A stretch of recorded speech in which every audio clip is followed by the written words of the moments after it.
मेरा नाम नीलम है। मेरी शादी को 15 साल हो गए थे और मैं अपनी ससुराल में बहुत खुशी खुशी ज़िंदगी गुजार रही थी, क्योंकि मेरा ससुराल था ही इतना अच्छा।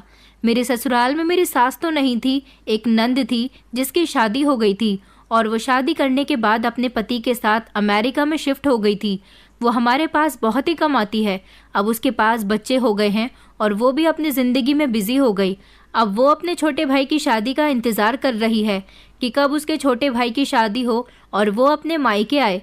मेरे ससुराल में मेरे पति के अलावा उनका एक छोटा भाई भी था। वो सिर्फ 2 ही भाई थे। मेरे देवर की अब पढ़ाई पूरी हो चुकी थी और इसीलिए अब उसे अपने भाई के साथ बिजनेस में हाथ बटाना था। मेरे ससुर तो ज्यादातर बैंकॉक में ही रहते थे। सुना था बैंकॉक में उनके कुछ रिश्तेदार रहते हैं, जिनकी वजह से वो उस शहर में रह रहे हैं। ऐसा नहीं है कि वो शुरू से ही वहां पर रहते हैं। जब से मेरी सास की मौत हुई है तब से उन्हें ये घर और ये शहर अच्छा नहीं लगता। इसीलिए वो अपना दिल बहलाने के लिए बैंकॉक चले गए, क्योंकि मेरे ससुर की एक फैक्ट्री बैंकॉक में भी है, जहाँ का बिजनेस मेरे ससुर अकेले ही संभाल रहे हैं। और यहाँ का बिजनेस संभालने के लिए उन्होंने मेरे पति को जिम्मेदारी सौंप दी है। और अब जबकि मेरे देवर की भी पढ़ाई पूरी हो चुकी है तो वो भी यहीं के बिजनेस पर कंसंट्रेट करने जा रहा है। यहाँ का सारा पैसा और सारी प्रॉपर्टी और सारा बिजनेस मेरे पति के ही नाम पर है, क्योंकि मेरे ससुर ने मेरे पति को जब बिजनेस करवाया था तो वो ज़्यादा नॉलेज नहीं रखते थे और ना ही ज़्यादा कामयाब थे, लेकिन उन्होंने अपने पिता के छोटे से कारोबार को बड़े से बिजनेस में तब्दील कर दिया। इस बात से मेरे ससुर बहुत खुश हुए थे। ये मेरे पति की काबिलियत ही तो थी जो रंग ले आई थी। अब मेरे ससुर चाहते थे कि उनका छोटा बेटा भी इसी तरह से कामयाब बने और फिर उसके बाद वो उसके नाम पर भी उसकी मेहनत का सारा बिजनेस कर दे। घर के सारे बड़े फैसले मेरे ससुर जी ही लिया करते थे, मगर अब ससुर जी ने मेरे पति को इस घर का बड़ा बना दिया था, इसलिए घर में ज़्यादातर मेरे पति की ही चलती थी। मेरे 2 बच्चे थे, एक 5 साल की बेटी और एक 8 साल का बेटा। इन 15 सालों में मुझे मेरे ससुराल से बहुत प्यार मिला था। ससुर ने हमेशा पिता की तरह मेरे सर पर हाथ रखा था, जबकि देवर अपनी माँ के ना होते हुए मुझे अपनी माँ के समान समझता था। और नंद भी बहुत अच्छी थी। मेरे ससुर बैंकॉक भले ही चले गए हैं, मगर फ़ोन पर हालचाल लेते रहते हैं। मेरी नंद भी ऐसी ही है। अमेरिका जाने के बाद हम लोगों से बहुत प्यार करती है और हमेशा हमारे हालचाल पूछती रहती है। इतना प्यार करने वाला ससुराल मुझे मिला था। मैं इस ससुराल में बहुत खुश थी और खुशी खुशी मैंने इस घर में अपनी ज़िंदगी के 15 साल गुजार दिए थे। ये 15 साल मेरे किस तरह गुजर गए मुझे पता ही नहीं चला। मेरे ससुराल में किसी चीज़ की कोई कमी नहीं थी, जबकि मैंने भी इस घर में आकर बहू नहीं बल्कि बेटी बनकर दिखाया था। सबका ख्याल खूब अच्छी तरह से रखा था, इसीलिए सब मुझसे बहुत प्यार करते थे। मेरे बच्चे भी बहुत अच्छे थे। मैं अपने बच्चों की परवरिश अच्छे तरीके से कर रही थी, उनको अच्छे संस्कार दे रही थी। छोटी उम्र में ही मैंने उनको बड़ों का आदर सम्मान करना सिखाया था, बड़ों की आज्ञा का पालन करना सिखाया था। अपने पोता पोती के इतने अच्छे संस्कार देखकर मेरे ससुर जी भी बहुत खुश हुआ करते थे। कभी कभी इधर का चक्कर भी लगा लिया करते थे, मगर अब तो पिछले 2 साल से वो यहाँ आए ही नहीं थे। उनका कहना था कि उनके पीछे कंपनी में कुछ लोग ऐसे हैं जो काम पर ज़्यादा ध्यान नहीं देते, जिस वजह से मेरे ससुर जी ने हम लोगों के पास आना जाना बंद कर दिया था, क्योंकि उन्हें हमारे साथ साथ अपने बिजनेस के भी बहुत ज़्यादा फिक्र रहती थी। और ये बिजनेस ही तो था जिसकी वजह से हम लोगों की ज़िंदगी हर फैसिलिटी के साथ गुजर रही है। इंसान के पास पैसा होता है तो वो अपनी ज़िंदगी को अपने मुताबिक जी सकता है, इसलिए हमें अपने काम और पैसे की कदर करनी चाहिए। मेरे ससुर के भी कुछ यही शब्द होते थे जो मैं आज आप लोगों के सामने कह रही हूँ। मेरे ससुर तो मुझ पर इतना भरोसा करते थे कि अपने पूरे घर को मेरे हवाले करके चले गए थे। उन्होंने अब मुझ पर एक नई जिम्मेदारी का बोझ भी डाल दिया था। वो ये था कि मुझे अपने देवर के लिए किसी अच्छी लड़की की तलाश करनी है। मेरे ससुर जी का कहना था कि तुम्हें अपने देवर के लिए बिल्कुल अपनी ही जैसी देवरानी चुनकर लानी है। तुम्हारे जैसी एक और बहू इस घर में आ जाएगी तो घर में डबल रौनक हो जाएगी, क्योंकि मेरे ससुर जी ने मेरे पति की शादी भी उनकी पढ़ाई पूरी होने के बाद ही कर दी थी। हमारे पास भगवान का दिया सब कुछ है। मेरा देवर अगर देर से भी बिजनेस में परफेक्ट होगा तब भी कोई बात नहीं होगी, मगर मैं बहुत कंफ्यूज हो रही थी, क्योंकि मैंने आज तक कभी ऐसा कुछ नहीं किया था। हालांकि मेरे दोनों भाइयों की भी शादी हुई थी। मेरे दोनों भाइयों ने अपनी पसंद के बारे में बता दिया था और मेरी मम्मी उनके घर पर रिश्ता लेकर पहुंच गई थी। इस तरह मेरे भाइयों की शादी हुई थी। जब लड़कियों को हमने देखा तो हमें भी कोई एतराज़ नहीं हुआ था, क्योंकि मेरे भाइयों ने अच्छी लड़कियां पसंद की थीं। लेकिन मैं अब अपने देवर के लिए लड़की देखने पर बहुत ज़्यादा कंफ्यूज हो रही थी। मेरी कोई छोटी बहन भी नहीं थी, वरना मैं अपने देवर की शादी उसके साथ करवा देती। मेरे देवर को भी कोई लड़की पसंद नहीं थी। इस मॉडर्न ज़माने में भी उसकी कोई गर्लफ्रेंड नहीं थी। उसका कहना यही था कि भाभी, आप मेरे लिए सिर्फ अपने ही जैसी लड़की तलाश करो। अब मैं अपने जैसी लड़की कहाँ से ढूंढ कर लाती। मेरी एक दोस्त थी जो मुझे अपने देवर के लिए समझ आ रही थी। मैंने जब उसके घर जाकर उसके पेरेंट्स से उसके रिश्ते के लिए कहा तो उसके घर वालों ने बताया कि उन्होंने उसका रिश्ता अभी कुछ दिनों पहले ही फिक्स किया है और उसका रिश्ता भी अच्छी जगह पर तय हुआ है, उसकी पसंद के मुताबिक ही। इसलिए वो लोग अपना फैसला नहीं बदल सकते। अब जो करना था वो मुझे ही करना था। मेरे देवर ने तो मुझे बहुत मुश्किल में डाल दिया था। मैंने कुछ लोगों से कह दिया था कि मुझे अपने देवर के लिए अच्छी सी लड़की की तलाश है, जो देखने में खूबसूरत हो, संस्कारी हो, पढ़ी लिखी हो और हमारे घर में हम लोगों के साथ अच्छी तरह से एडजस्ट हो सके। कोई ऐसी ही समझदार लड़की चाहिए। कुछ लोगों ने मुझे रिश्ते बताए तो थे, मगर एक दो जगह मुझे लड़की ठीक नहीं लगी थी। कुछ दिनों बाद हमारे ही किसी रिश्तेदार ने मुझे आकर मेरे देवर के लिए एक लड़की के बारे में बताया। मैं उसे देखने गई तो वो लड़की मुझे बहुत पसंद आई थी। उसका फैमिली बैकग्राउंड भी अच्छा था और लड़की काफ़ी पढ़ी लिखी थी, खूबसूरत भी थी। मैंने अपने पति को इस लड़की के बारे में बताया तो मेरे पति को भी ये लड़की बहुत पसंद आई थी। हालांकि मेरे देवर ने भी इसको पसंद कर लिया था। अब घर के बड़ों का फैसला ही रह गया था, इसलिए मैंने ससुर और अपनी नंद को भी फोटो सेंड कर दिया था और उनको लड़की की पूरी डिटेल भेज दी थी। मेरे ससुर ने भी रिश्ते से हाँ कर दी थी और मेरी नंद ने भी। लड़की के घर वालों ने भी हमारे घर आकर सब कुछ देख लिया था और उनको भी मेरा देवर बहुत पसंद आया था। अब फाइनली मेरे देवर की शादी होने जा रही थी, क्योंकि मेरे देवर का रिश्ता पक्का हो गया था। इस लड़की का नाम मेघा था। मेघा के माता पिता इस दुनिया में नहीं थे। वो सिर्फ अपने भैया भाभी के साथ रहती थी। मिडिल क्लास फैमिली से थी, मगर इससे हमें कोई प्रॉब्लम नहीं थी, क्योंकि हमारे पास भगवान का दिया सब कुछ था। इसलिए हमें उसके परिवार से कुछ लेना देना नहीं था। हमें तो सिर्फ अच्छी और संस्कारी लड़की की ही तलाश थी, जो कि मेघा थी। उसके अंदर हमारी पसंद के मुताबिक सारी क्वालिटीज़ थी और इस वजह से ही वो हमारे घर में सबको बहुत पसंद आई थी। उन लोगों की एंगेजमेंट हो गई थी। अब शादी के दिन करीब आ गए थे तो घर में रौनक हो गई थी। घर में सारे ही मेहमान जमा थे। अब सिर्फ देवरानी के घर आने का इंतज़ार था। मेरे ससुर और नंद भी हमारे घर पर आए हुए थे। घर में चारों तरफ खुशियां ही खुशियां फैली हुई थी और बहुत खुशी और मोहब्बत के साथ हम अपनी देवरानी को अपने घर ले आए थे। मेरी देवरानी और मेरे देवर की जोड़ी बहुत अच्छी लग रही थी और वो उसके साथ बहुत खुश थी। सब लोगों को मेरी देवरानी बहुत पसंद आई थी और सब इस बात से बहुत खुश थे कि उसको मैं ही पसंद करके लाई थी और उसकी बहुत ज़्यादा तारीफ भी कर रहे थे। बस सबको मेरी देवरानी को मुझ जैसी ही उम्मीदें थी कि वो इस घर में मेरी तरह ही रिश्ते को निभाए, जैसे मैंने इन 15 सालों में अपने पूरे परिवार को मोहब्बत से जोड़ कर रखा था। मेरी देवरानी भी कुछ इस तरह ही हमारे घर में अपनी ज़िंदगी गुजारेगी, तो इस तरह घर में कभी भी लड़ाई झगड़े नहीं होंगे और सब लोग एक साथ हमेशा प्रेम से रहेंगे। मुझे शादी की बहुत थकान हो गई थी। हालांकि हमारे घर में बहुत सारे नौकर भी थे, लेकिन लोगों को इनविटेशन देना और दुल्हन की सारी शॉपिंग तो मैंने ही की थी, इसलिए मैं बहुत थक गई थी। मेरी नंद अपने बच्चों और पति के साथ अमेरिका जा चुकी थी, जबकि मेरे ससुर जी भी अपनी दोनों बहुओं को सदा सुखी रहने का और इस घर में खुशी खुशी रहने का आशीर्वाद देकर बैंकॉक जा चुके थे। अब लाइफ रूटीन पर आ गई थी। मैंने अपनी देवरानी को घर के सारे कायदे कानून सिखा दिए थे। वो इस सब का अच्छी तरह से पालन कर रही थी और वो मेरे बच्चों से भी बहुत प्यार करती थी। मेरे बच्चे भी मेघा के घर में आ जाने से बहुत खुश हुए थे। मेरा पति और देवर सुबह को ऑफिस चले जाते थे और शाम को ही घर वापस आते थे और मेरे बच्चे भी स्कूल चले जाते थे और दोपहर को घर वापस आते थे। इस तरह हम दोनों देवरानी जेठानी ही घर में अकेले रह जाते थे। हम दोनों एक दूसरे के साथ बहुत सारी बातें करते थे। एक दिन बातों ही बातों में मेरी देवरानी ने मुझे इस घर के बारे में और मेरे ससुर के इतने दूर रहने की वजह पूछी, तो मैंने उसे सब कुछ बता दिया था कि वो किस वजह से यहाँ पर नहीं आते और किस वजह से बैंकॉक में रहना पसंद करते हैं। मेरी देवरानी मुझसे मेरे इन पूरे 15 सालों की स्टोरी जानना चाहती थी कि मैंने इस घर में किस तरह से और कैसे कैसे इस घर को संभाला, तो मैंने उसे सब कुछ बता दिया था और बताया कि मेरे पति मुझसे कितना प्यार करते हैं, मेरी कितनी इज्जत करते हैं। हालांकि मुझसे मेरे पति ही नहीं, मुझसे मेरा पूरा परिवार प्यार करता है। ये बात तो मेरी देवरानी अच्छी तरह से जान चुकी थी, क्योंकि मेरे ससुर उसके सामने मुझे बहुत वैल्यू दे रहे थे। मेरे ससुर देवर की शादी के 1 हफ्ते बाद जब पूरे दिन हमारे यहाँ अपनी दोनों बहुओं के साथ रहे तो सबसे ज्यादा वैल्यू मुझे ही दे रहे थे। मुझे लग रहा था कि वो इस बात का बुरा मान रही है। ऐसा इसलिए भी था क्योंकि घर की सारी जिम्मेदारी पहले से ही मुझ पर थी। वो अभी नई नई थी, कुछ जानती भी नहीं थी, इसलिए ससुर जी हर काम को मुझसे ही कह रहे थे।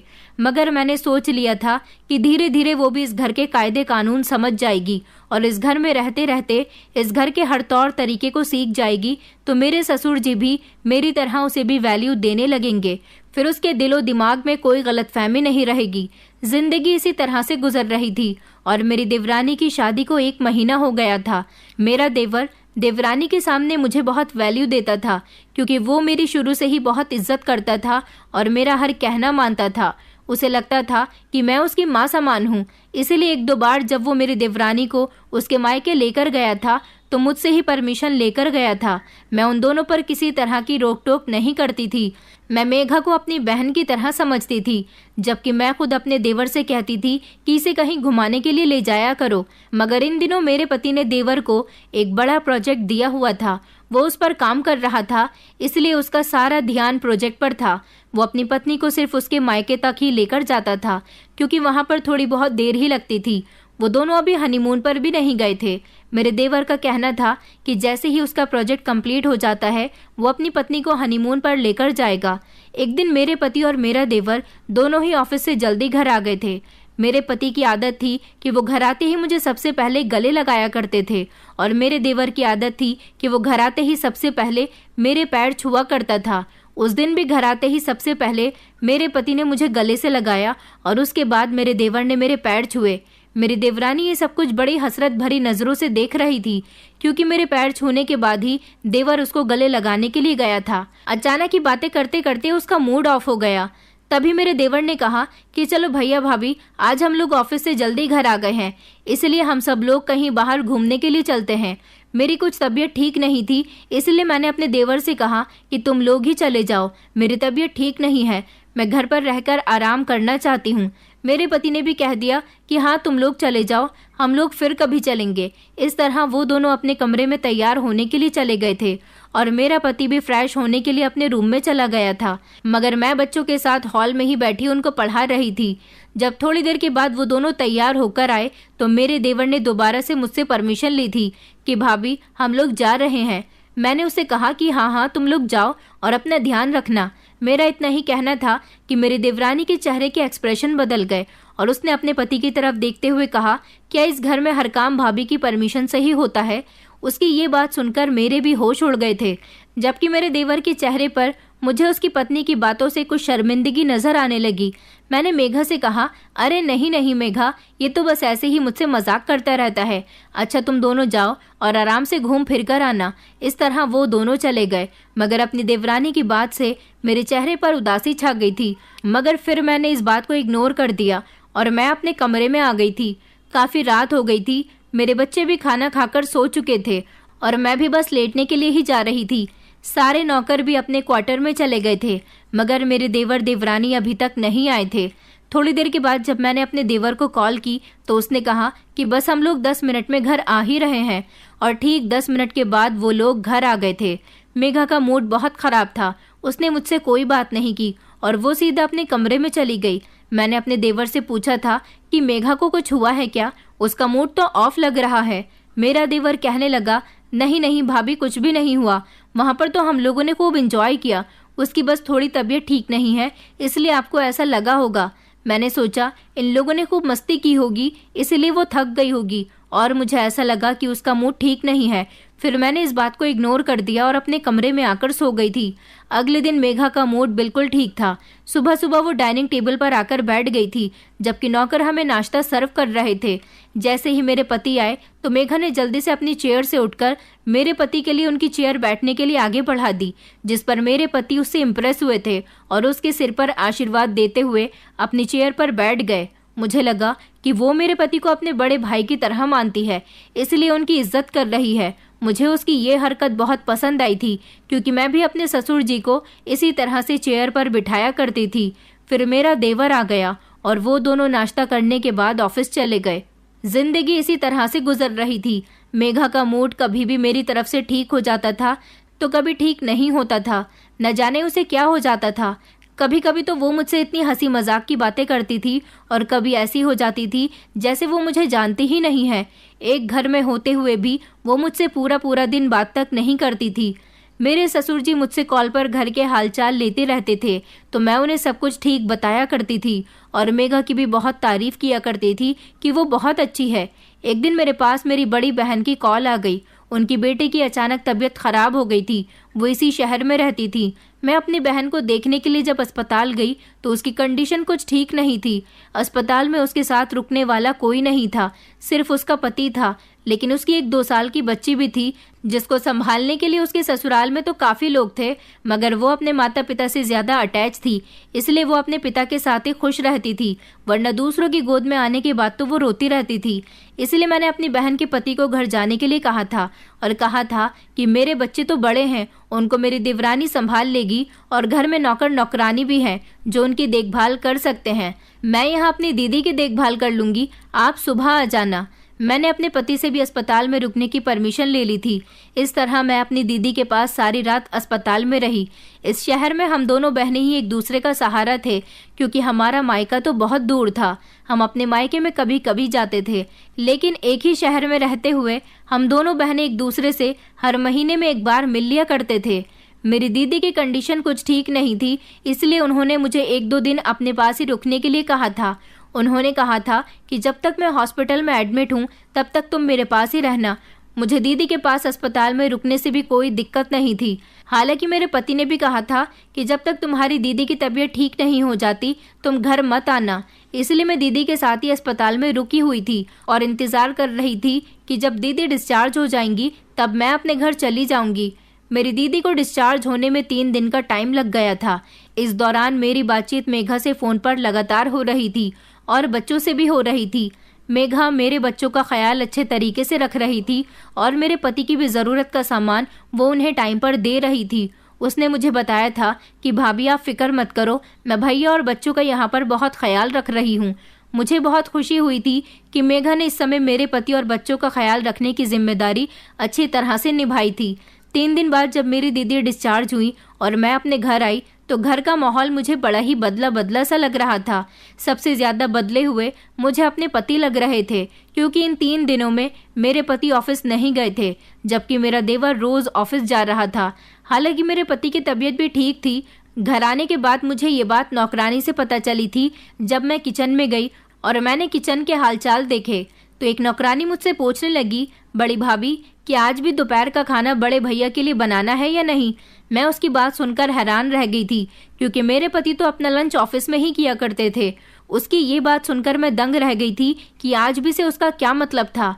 मैं सुबह के 9 बजे ही अपने घर आ गई थी, जबकि मेरे पति 10 बजे ऑफिस के लिए निकलते थे। मैंने अपने घर आने के बारे में किसी को भी नहीं बताया था और मैं फौरन जाकर पहले किचन में गई थी, क्योंकि किचन में जाना मेरी पुरानी आदत थी। मैंने अपनी नौकरानी से कहा कि तुम्हारा क्या मतलब है, तुम तो जानती हो कि तुम्हारे बड़े भैया ऑफिस में ही लंच करते हैं, दोपहर का खाना वो हमारे साथ नहीं खाते। तो वो कहने लगी, आप ठीक कह रही हो बड़ी भाभी, मगर पिछले 3 दिन से बड़े भैया ऑफिस नहीं जा रहे हैं तो उनके लिए दोपहर का खाना बनाया जा रहा है। मैं नौकरानी की बात सुनकर दंग रह गई थी। मुझे लगा कि शायद मेरे पति की तबीयत ठीक नहीं है।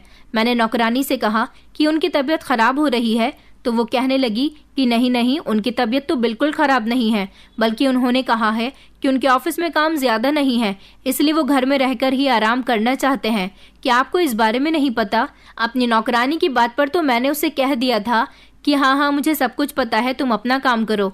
मगर मैं सोच में पड़ गई थी कि आखिर मेरे पति मेरे पीछे ऑफिस क्यों नहीं गए, जबकि मेरी बात मेरे पति से भी होती थी और मेघा से भी फोन पर हुई थी। उसने भी मुझे यही बताया था कि वो ऑफिस गए हुए हैं और मेरे पति ने भी यही बताया था कि मैं ऑफिस से तुमसे बात कर रहा हूँ। फिलहाल मैंने इस बात को अपने दिमाग से निकालने की कोशिश की, क्योंकि मैं अपने पति के लिए अपने दिमाग में कोई भी बुरी तरह का ख्याल लाना नहीं चाहती थी। उसके बाद मैं जैसे ही अपने कमरे में गई तो मेरे पति सोकर उठे थे। मैंने इस बारे में अपने पति को कुछ भी नहीं बताया था, मगर वो मुझे देखते ही चौंक गए थे कि मैं अचानक और बिना बताए घर पर कैसे आ गई हूँ। उन्होंने मुझसे पहले मेरी दीदी की तबीयत के बारे में पूछा और कहा कि तुम अचानक घर पर कैसे आ गई। मैंने कहा, दीदी की तबीयत अब ठीक हो गई है। डॉक्टर ने आज सुबह 8 बजे उन्हें डिस्चार्ज कर दिया। तो सारी फॉर्मेलिटी पूरी करने के बाद मैं 9 बजे तक घर आ गई। देखा तो सब लोग सो रहे हैं। मैं किचन में आप लोगों के लिए नौकरानी से नाश्ता बनाने के लिए कहकर आई हूँ। जल्दी से फ्रेश हो जाइए, फिर सब लोग मिलकर नाश्ता करते हैं। ये कहने के बाद मैं अपने बच्चों के कमरे में गई। बच्चों को देखा तो आज संडे था और बच्चे गहरी नींद में सो रहे थे। मैंने बच्चों को नहीं जगाया। मेरी देवरानी और देवर जब सोकर उठे तो देवरानी भी मुझे देखकर अचानक घबरा गई थी और कहने लगी, भाभी आप कब आई? मैंने उसे भी वही बताया था जो अपने पति को बताया था। मेरे पति और देवर नाश्ता करने के बाद ऑफिस चले गए थे। मैं अपने कमरे में नौकरानी के साथ डस्टिंग करवा रही थी जब अपने कमरे में मैंने मेघा का लॉकेट देखा जो कि मेरे बेड पर था। मेघा का लॉकेट अपने बिस्तर पर देखकर मैं उसे फौरन ही पहचान गई थी, क्योंकि अक्सर मेघा वो लॉकेट अपने गले में ही पहने रहती थी। मगर उसका लॉकेट मेरे बेड पर क्या कर रहा था? इस बात से बार बार मेरा दिमाग घूम रहा था। मेरी कुछ समझ ही नहीं आ रहा था कि आज ये सब कुछ क्या हो रहा है। कुछ दिन और इसी तरह से गुजर गए। बच्चों के समर वेकेशन शुरू हो गए थे। मैं हर 6 महीने में एक बार अपने मायके 1 हफ्ते के लिए ज़रूर जाती थी। मेरे बच्चों के वेकेशन शुरू होते ही बच्चों ने नानी के घर जाने के लिए अभी तक नहीं कहा था, मगर उनसे पहले ही मेरे पति ने कह दिया कि वेकेशन शुरू हो गए हैं, तुम लोगों को अपनी नानी के घर नहीं जाना। अपने पति की बात पर मैं थोड़ा हैरान हुई थी, क्योंकि हमेशा जब भी मैं अपने बच्चों के साथ मायके जाती थी तो मेरे पति कहते थे कि तुम लोगों के बिना मेरा घर में मन नहीं लगता।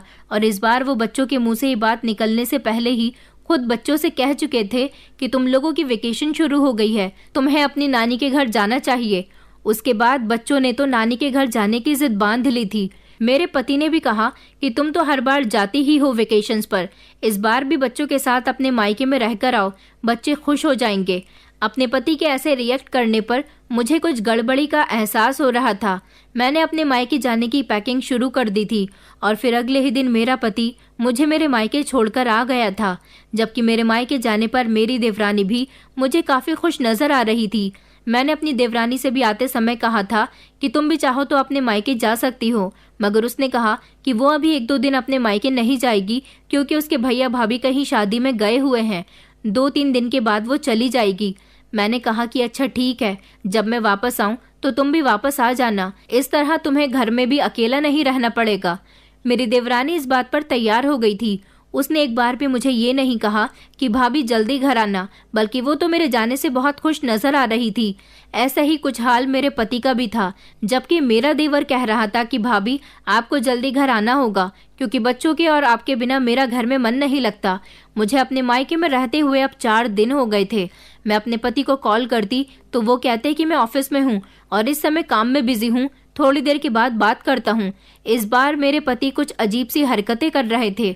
मैं जब भी अपने मायके आती थी तो वो मुझसे कई बार कॉल पर बात कर लिया करते थे, मगर इस बार तो मैं ही उनको कॉल कर करके परेशान कर रही थी।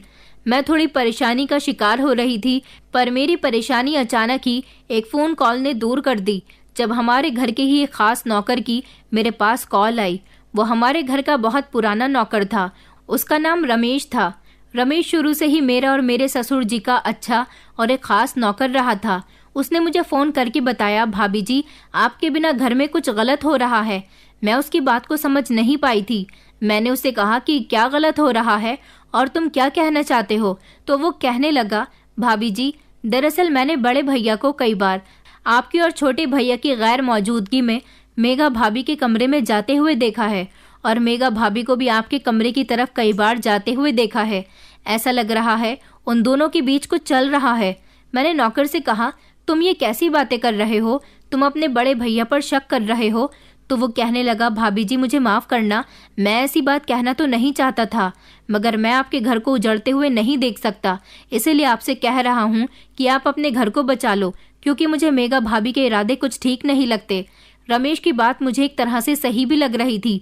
उसकी बात सुनकर मेरा दिमाग भले ही घूम गया था, मगर रमेश एक तरह से सच ही कह रहा था, क्योंकि मेघा और अपने पति पर शक तो मुझे भी हो रहा था। मेघा का वो लॉकेट मेरे कमरे में मिलना, मेघा का मूड अच्छा होना और मेरे मायके आने पर उसका खुश होना, और मेरे पति ने जो मुझसे पहले झूठ बोला था कि वो ऑफिस में है, मगर वो ऑफिस नहीं गए थे। उन्होंने मेरे पीछे 3 दिन की छुट्टी की थी। हालांकि उनको कुछ भी होता था मगर वो ऑफिस जरूर जाया करते थे। अब मुझे कुछ भी करके सच्चाई का पता लगाना ही था, इसलिए मैं जल्दी से गाड़ी में बैठ गई और अपने घर जाने लगी। बच्चों को तो मैंने यहीं पर ही छोड़ दिया था। मैं अपने घर खामोशी से पहुंची थी। इस बारे में मैंने किसी को भी नहीं बताया था। मुझे नौकर बता चुका था कि आज भी मेरा पति ऑफिस नहीं गया और अभी 4 दिन हो गए हैं। मेघा भी अपने मायके नहीं गई। मैं चोरी चुपके अपने घर में दाखिल हुई थी। दोपहर का टाइम था जब मेघा और मेरा पति एक ही कमरे में मौजूद थे। मैंने खिड़की से झांक कर देखा तो वो दोनों कुछ ऐसा कर रहे थे जिसे देखकर मेरे पैरों तले से जमीन निकल गई थी। इसका मतलब यही था कि मेरी देवरानी अपने पति को धोखा दे रही थी और मेरा पति भी मेरे साथ बेवफाई कर रहा था, और इन दोनों की इस हरकत से मैं और मेरा देवर अनजान बने रहे। मैं खामोशी से घर से वापस पलटकर अपने मायके आ गई थी। आज अपनी आंखों से ये सब कुछ देखकर मैं टूट कर रह गई थी। मैं बुरी तरह से रोने लगी थी। मैंने किसी को भी इस बारे में कुछ नहीं बताया था क्योंकि मैं धोखे से भी अपने बच्चों तक ये खबर पहुंचने नहीं देना चाहती थी। मैंने अपने देवर को फ़ोन करके सब कुछ बता दिया था।